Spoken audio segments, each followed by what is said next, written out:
my friends. This is Brian, the speaker for the dead, and Spartan072, my son.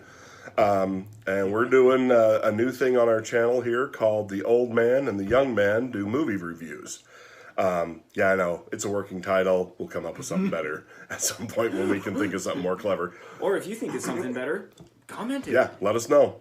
And we'll do something different. So we're open to suggestions, because we don't think we're the smartest people in the room at all. Or the best at naming things. So, yeah. So here we're gonna talk about as our first movie review something that's kind of special to both of us, which was the movie The Rocketeer. So, Rocketeer. Yeah. Now, the reason this is such a big thing for both of us is this was my son's favorite movie as a kid. All time, top 10 favorite. I mean, he made me watch this movie so many times that I had it memorized, which is probably something that most parents go through and stuff like that. But yeah, totally had this memorized and could tell you all the character names. Yeah, this was just a big movie for, especially for him when he was growing up. And it was a movie that I loved, so I didn't mind watching it over and over and over again. I loved it so much. I had an uncle make me a little rocket pack, just a solid metal thing. Didn't actually have straps or anything, just put it on my back and pretend I was flying around, carry it around. And it weighed like 30 pounds. He was a welder, and he made it out of solid metal, and it more than once fell off and hit me in the foot while I was flying my son around. So, but yeah, so that's how much he loved this, and everybody knew he loved it, and so everybody kind of made this big deal about it. We never could figure out how to make the toaster helmet for him. If you're familiar with the movie, by the way, there are definitely going to be spoilers, and if you haven't seen this movie at this point, that's your fault. This movie's been out for like 25 years or something like that. How could you? Right. I mean, where have you been? Living under a rock? So anyway, what we're going to do here is we're going to score it, and then we're going to kind of explain why we scored it the way we did. A lot of people wait till the end and then score it at the end. I don't want to keep you in suspense, because why would I want to do that? So, fingernail biting. So I think this is a good movie, and I gave it a 9 out of 10. I thought it was a pretty good movie. 8 out of 10. So isn't it crazy that the kid who watched it 3 million times when he was a kid actually likes it less than the old man who was forced to watch it that many times and stuff? But I'll go on to explain why I like this as much as I do, and he can explain his. So what we're going to do here is we're going to talk about who is our favorite movie character in this film, and we'll start with Spartan. Who is his favorite? My favorite was Cliff Secord, played by Billy Campbell. So how come that he was your favorite? Kind of reminds me of me. Yeah. Just that kind of guy who's just trying to figure out things and suddenly gets thrust with something he was not prepared for and just took it in stride. Yeah, it was, I like him too. I think he was good. He played a good hero. This was probably the biggest role I ever saw him play as the lead.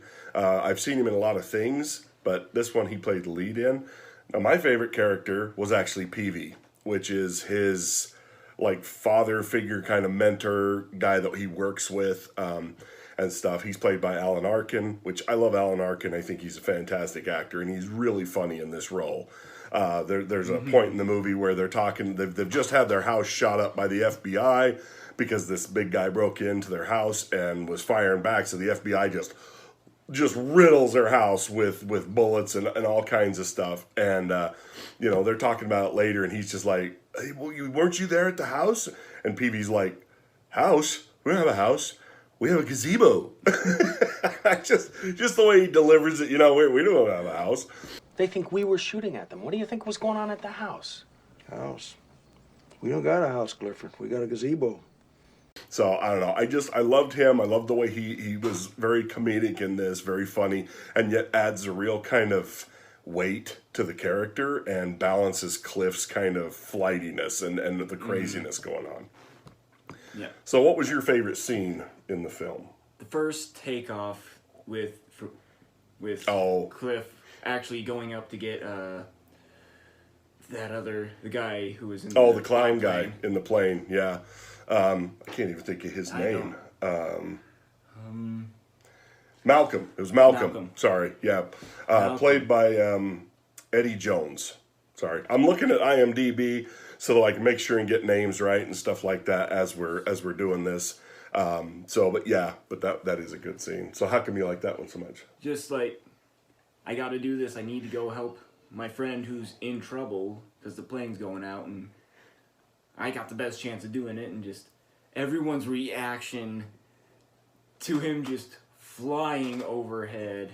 Everyone's just like awestruck, just like, what is that?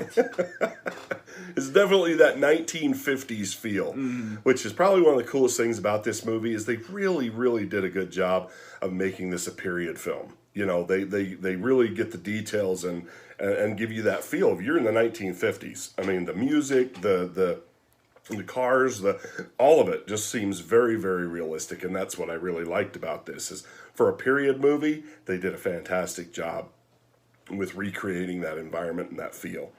My favorite scene was probably the scene towards the end where they're right there at the end, and the mafia guys are helping the villain, who is played by Timothy Dalton. He plays Neville Sinclair, and then Cliff Secord tells him that they're working for a Nazi, and suddenly these mobsters are like, whoa, what? You know, and he's like, who cares how you get your money? And he's like, well, I may not make an honest buck, but I'm 100% American.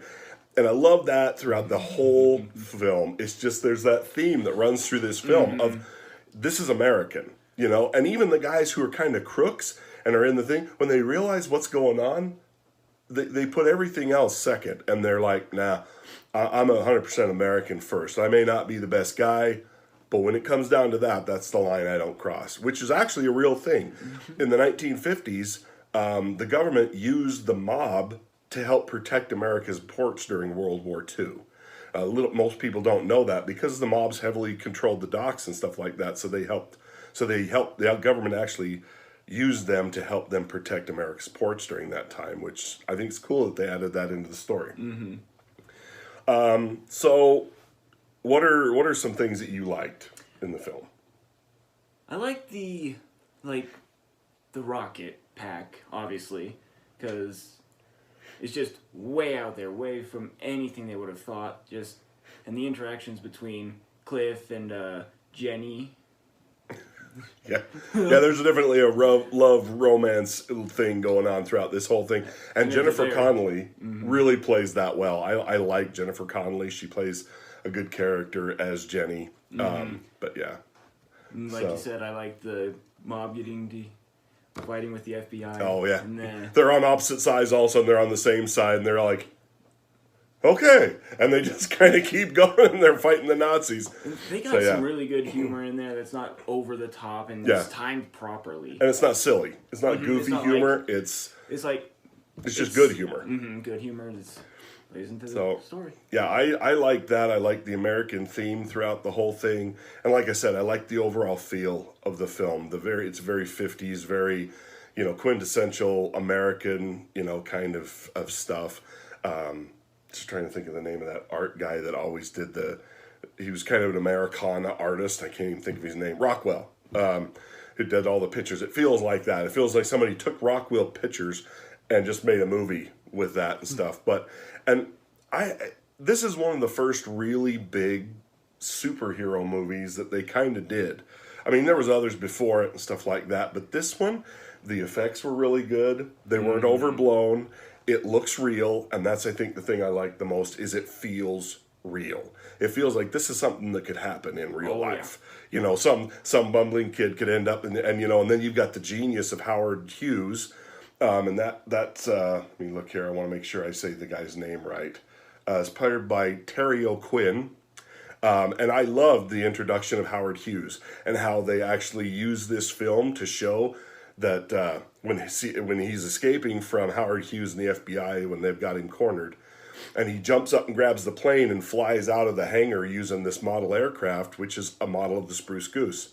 which was something that was Howard Hughes' dream. It was this huge wooden airplane, didn't ever actually really work. But the fact that they incorporated that into that, I thought that was cool. So that was really interesting to me. They use a lot of historical elements in this, and it's fun to see them do that. Just the secondary cast is really good in this. All the old guys that are at the dog shaped diner all the time, I thought they were funny. And they're not just there. Yeah. They're actually part of it in a way. Yeah, like Malcolm, he's the guy that gets saved in the airplane. He's also in there all the time. He's a fairly well-known actor. He was in A League of Their Own. Trying to think of what else he was in. He's been in a lot of movies. He was in Return to Me. I mean, he was just... So there's a lot of really cool supporting cast in this. So, I mean, and that's what really tends to make a great movie, is when you get all these actors that are backing up the lead actors, because without them, the leads can't really be as good as they would have been otherwise. Yeah. So what are some things you didn't like? I felt like it was a little rushed. Like, he had it for one day, they got it, and then like 3 days later, they're already kind of passing it up. It just kind of felt really rushed to me. And he got a little used to it a little too quickly. I mean, he's a pilot, so I understand he's used to the flying, but the exact mechanics and everything, I feel like it would take a little longer than what he did. But how it didn't set his butt on fire every time he was. Or set his feet on fire. It's like, hey, you didn't really think this through, but... Yeah, but like, they did show that, him messing up. Yeah. Which I did like, but I think it would have taken a little longer, and maybe a little longer for them to figure out. Although what's his name? Bigelow. Who was the big guy that runs around snapping everybody. He kind of they kind of figured to get to him to figure out who, so I guess that, but still felt a little rushed to me. It's one of my biggest issues with it. You know, and I was thinking about this, and I can't really find anything that's like a major flaw in the ointment for me with this film. I had a hard time finding something. I don't know, maybe, yeah, I can't really think of anything that they because the pacing is good. It doesn't ever get so slow that you're just like, I'm bored, and stuff like that. I think maybe the only thing that I didn't like is that they could have made Neville Sinclair, who's played by Timothy Dalton. I don't think they played him quite as dark as they could have. He's a Nazi, and he comes off sometimes as almost reasonable, and I'm just like, Nazis weren't reasonable people. They were crazy psycho. But I mean, he's playing a spy, so he's going to be the suave and stuff like that. But maybe that's the only thing. Whereas, but even he was. I mean, I'm not Timothy Dalton's hugest fan. He's my least favorite James Bond that they ever had. But he's a good actor, and he always does his own stunts, which I think is cool. But yeah, I don't know. I didn't feel like he was quite as menacing as he could have been. But that's really a small nitpick. I mean, if I'm being honest. So for me, this is something Disney got right. This is a film that Disney really did well. Oh, yeah. This is before Disney went cuckoo for Cocoa Puffs and started making just crazy, out there kind of nonsense kind of movies, and like Wrinkle in Time, which is a fantastic book, and they made it into a movie, and it flopped big time. That's why there's a confused look on his face. He's probably never even heard of it because it was so bad. Most of the time when a book turns into a movie, it's bad because the director's like, oh, we have to have this, that how I see it, not the person who wrote the story knows what's going on. Yeah. And see, this just comes across as like a comic book come to life. And that leads us to something else we wanted to talk about was, how does this stack up against, like, say, the Marvel movies, the DC films, all the superhero kind of films that we get? So what do you think? Definitely better than DC. Which isn't saying much. Their story for the Rocketeer, like you said, flows smoothly and it goes through. But like I said, it just felt like they kind of cramped the days together a little. How quickly it didn't take weeks or months, it took days within a week. But yeah, and then Marvel, it felt more realistic than a Marvel movie did. Yeah, I Like, agree. More like it could happen to me or you, and we would have no idea what would happen. But Yeah. So I agree with There's that. some more. It feels very much more realistic than, I guess it would be on a par for me with Iron Man, because you could see Iron Man actually becoming a real thing, even as fantastical as they kind of end up going with him in the end. But yeah, there is a very realistic feel to this, and I was kind of sad that they never went on and did more with this, but at the same time, kind of glad, because sometimes they don't get it right. They just like, they kill off something that was great and make it into something that's horrible. And it's like, it's pretty rare for a sequel to be better than the original. I mean, I've done videos where I talk about some that actually surpass the originals, but that's kind of that's the diamond in the rough. That's something you don't find very often. So, would you recommend this movie? yes, Okay, me too. Total, 100% recommend it. absolutely. Watch it. Family friendly. You can watch this with your kids. If you haven't watched this with your kids, shame on you. You're a bad parent, and you should be flogged with a whip. You should. Shame on you. So yeah, get out there and watch this. Watch this with your kids. Show them what Hollywood used to be able to actually pull off. You know, in today's woke world, there's no woke in this. This is just a good story, great characters, great female, great male characters. It's just a fantastic film. Get out there and go watch it. And that's all I've got. I got Are you nothing good? more. Okay. All right. Well, this is the first review. We're going to start doing these every so often, just to give you two different perspectives. Now, this one was kind of hard because he grew up watching this, and I grew up watching him watching this. So we kind of have a special place. But a lot of these, we're going to start doing a bunch of them. We'll do new reviews, old reviews for different movies, just to see what you guys think. But if you like this video, like, share, subscribe to our channels. Like I said, I'm Speaker for the Dead, Spartan072. Now, he does a lot more game oriented. His channel is a very gamer oriented. Walk through, and you get to watch him play video games, which is cool. It's very different from what I do. Yep, gameplay and dive. I don't remember. He lost it. What he's gonna say. Anyway, Playthroughs, that's what it so is. yeah, playthroughs. So I mean, you know, we're gonna offer something different here. This will give him something different on his channel, and it'll give me something different on my channel because it gives somebody else's perspective other than just mine.